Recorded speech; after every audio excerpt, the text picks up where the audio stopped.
I ended up getting hit in the face. This Indianapolis lady is so afraid of her Uber driver, she asked us to hide her identity. It's so bad, she called police. Should this guy be on the road? I don't think so, no. 2 weeks ago, she and friends called for an Uber to pick them up in Broad Ripple. They were late getting out to the car and changed the drop-off location from her apartment to a grocery store across the street. The ride did not end well. At that point, he got out of the car and came around the back.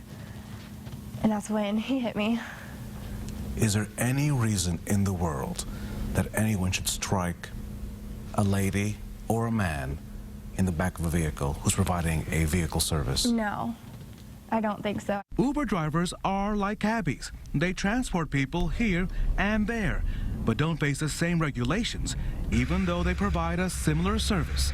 The city of Indianapolis not only licenses taxi companies, but also the drivers, and requires their vehicles to pass inspections. We have expectations for that industry, for those companies, that we help them to meet, and so that they can fulfill that for their customers, for their passengers, as far as safety and just overall satisfaction. Uber is exempt from city rules, and they're regulated instead by the State Department of Revenue.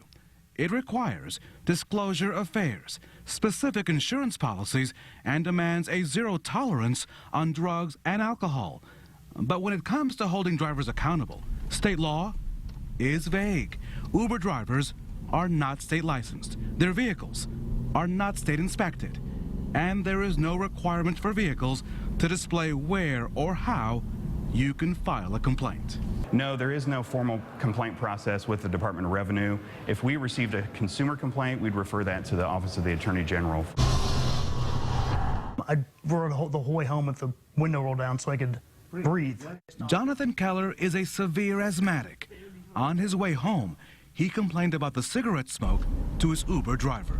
It was the most erratic situation I've ever been in my life. Were you afraid for your life?